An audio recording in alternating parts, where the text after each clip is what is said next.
Dear friends, welcome back. The mission I'm going to do together with you would be FirstBlood on the Vulnhub. The link will be added to the video below so that you can download and play the machine if you want. I think this machine is nothing but easy. Actually, this is very beginner-friendly box or machine. Before we go ahead, if you don't mind, please subscribe to my channel and leave a like below so you miss any my uploaded video in the Pentesting. So without further ado, let's just get started. We can switch into the Linux VM. First of all, we need to discover the IP address of the target. The utility I'd like to use would be netdiscover. As you can see over here, I use the option of I to specify the interface. So then we will use this interface to send and receive packets to discover IP addresses of machines on the same network with this interface, and also use the -R to specify the network range. So by this option, we can narrow down the network range to speed up the process of the discovery. So now we just hit enter, and we can provide the password of my Linux. As you can see over here, the IP address of the target could be identified 1.92.168.56.166. Of course, the other two IP addresses belong to the other machines. For example, like host machine, the virtual IP address. So what we are going to do next, we need to do the port and surface scanning. And the most powerful utility to do that would be Nmap. And to save time of this video, I've already completed before. So now I just get out the result of Nmap scanning. As you can see over here, if you have already followed my channel, you know that I always use, in most cases, I use these such options. For example, like scene scan, the version scan, the default script scan, and then followed by the -P- to do the full range port scan. And the last option for all is ON, the uppercase N, to output the result into this file.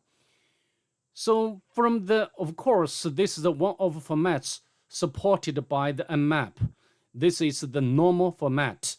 So from the Nmap scanning, we can tell that the target has two open ports. The first one is 80, which is running HTTP service, and also the version information injects.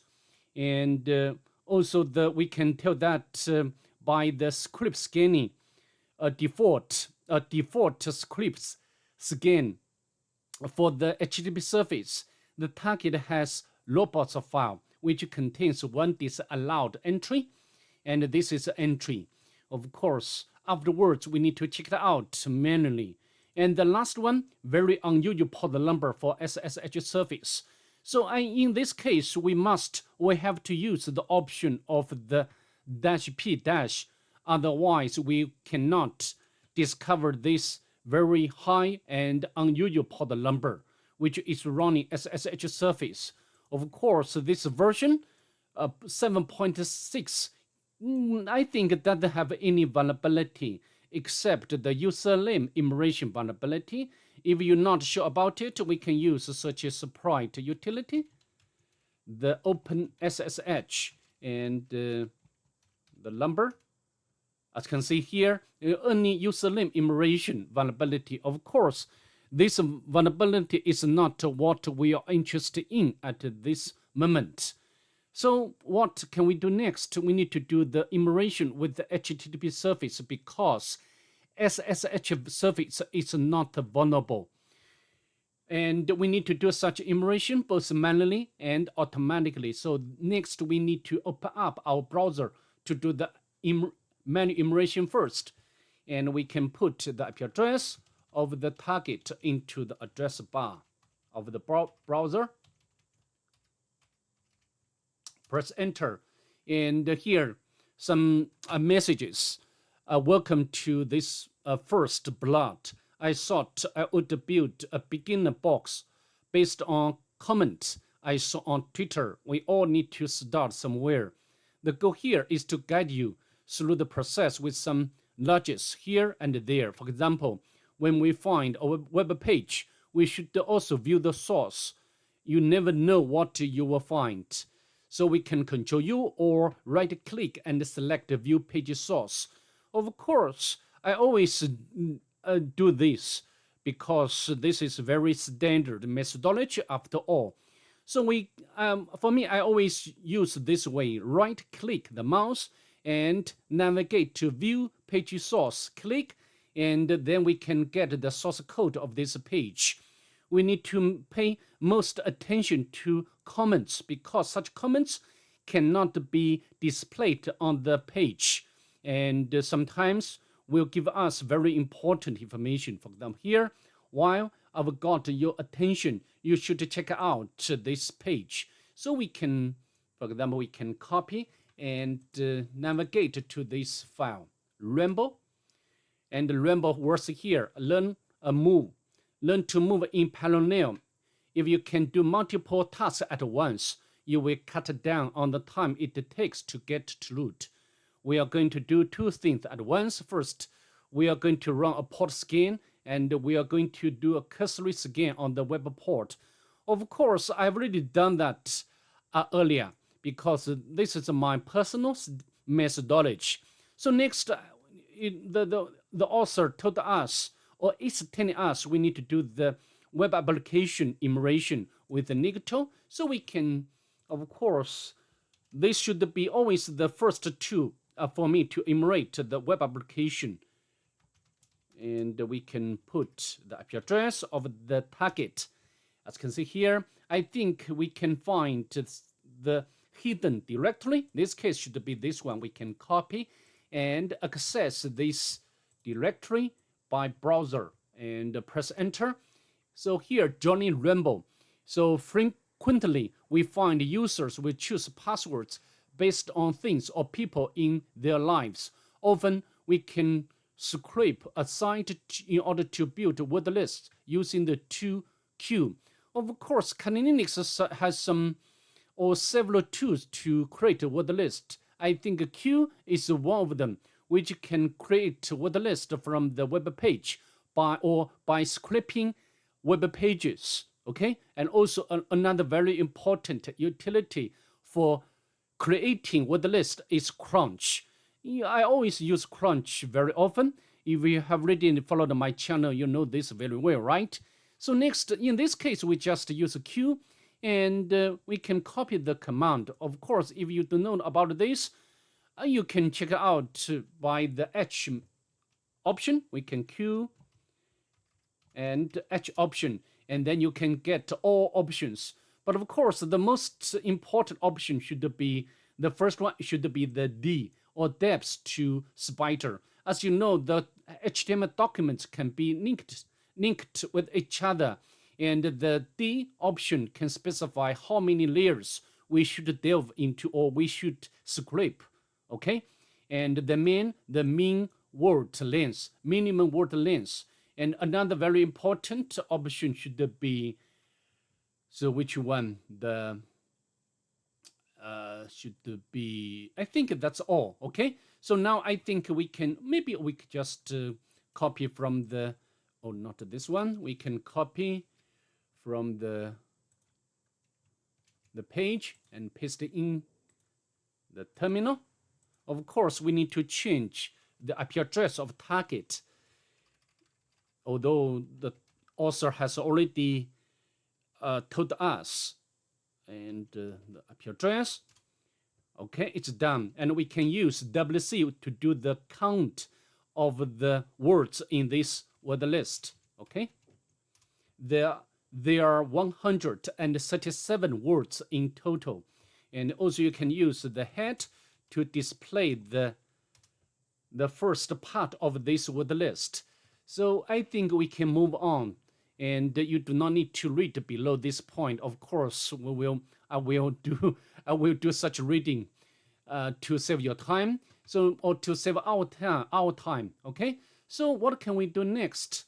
We also here when your word list is finished in this current web directory, we should, this current here, access another page, and we can put at the end, and we got this or some information. We can, we can use Hydra to crack the password, and also we have already know the username from this page. So how to do? We can use, of course, the Hydra is so great in terms of the password and or credentials cracking, and it can support many types of the services like SSH, the Samba, the FTP, yeah, many also like HTTP post, HTTP GET, many different types of services can be supported by Hydra, and we can use the Hydra and with the option of normal L to specify the username, and we can copy the username from here, and then we can paste in here, and also we can use uppercase P to specify the word list, right? And then we can specify the target, and of course there are two ways to specify the target. For example, the service and followed by the IP address or the host name. Or we can define the host name or IP address and then the service. And we can use the -s to specify the port number if the port number is not a standard one, okay? So we can use the SSH and S. And also we can use the T to specify the threads. So can do the cracking or to do the, with the, for example, the 4 threads. We use 4 threads to crack, okay? So for example, we can press enter because the word list is very short.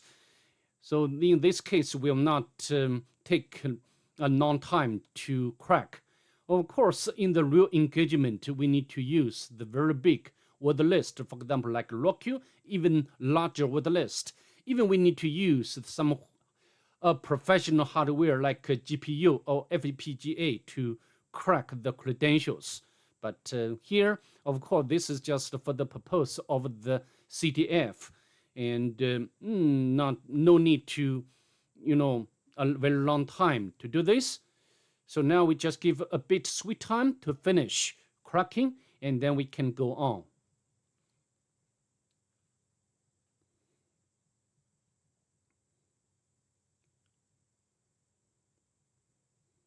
So far, what we have already done is following the instructions left by the machine or left by the author. So from this perspective, I can say this machine is a very beginner friendly machine, okay?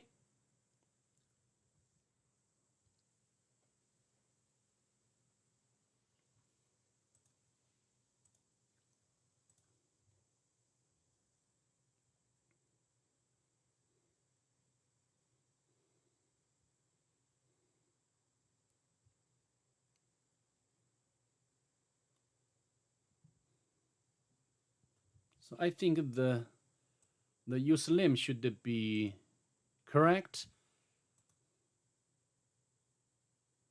Okay, 1 minute. 1 minute.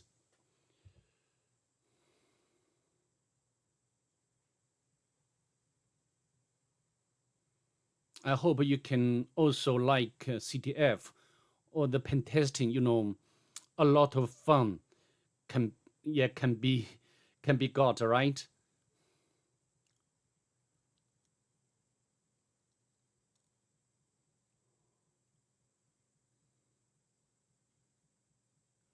Of course, another similar to the Hydra is Medusa, but I didn't use Medusa very much.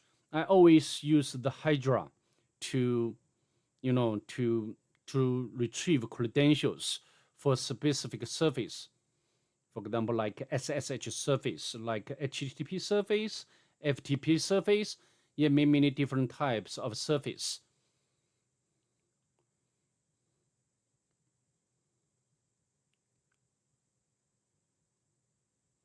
If you want to use okay, it's done, and then we can use, maybe I can copy the password and put in my notebook, and also the username. So next we can log in or connect to the target with SSH Johnny. And of course, please don't forget to specify the port number, because here the port number is very unusual and very high. And the password, we can copy the password again, because I'm bit to some extent. It's done. So next we need to make a lateral movement or make privilege escalation. And we can get out the readme. So nice job, you're cruising along nicely, thank you. And we need to get out this file, and that's kind of noisy in output. Also, we can use grep to filter out some comments, right? Because comment always starts with, or should start with, this pound symbol. And I think we just copy this command. Okay, so now we can know the root directory of the nginx site or website. So we can go to the var HTML. And here we got another readme. So here, so nice work. I've hidden a file on this server which is readable by you. Of course, you here is Johnny. Seems like a needle in the haystack. We need to find this needle in the haystack, right? We can use a find command to find the files. For example, if I wanted to find the password file, and then I can use, first of all, we can specify the location, which should be, we should look for files under this location or directory. And also we can redirect errors to the black hole. And also we can run the following. So this case, we need to find a file which should be readable by this user. So how to do? We can use a find. I'd like to find or look for information or things from the root directory, and I can use the -user to specify the username.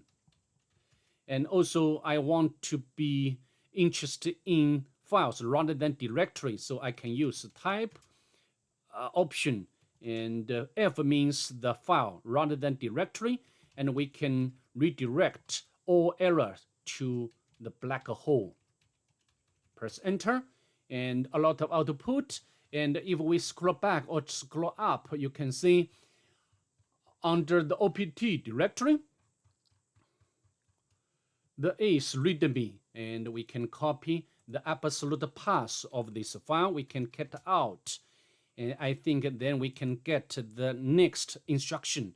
Here, there is another on this server that might have greater privileges. So we can copy the password.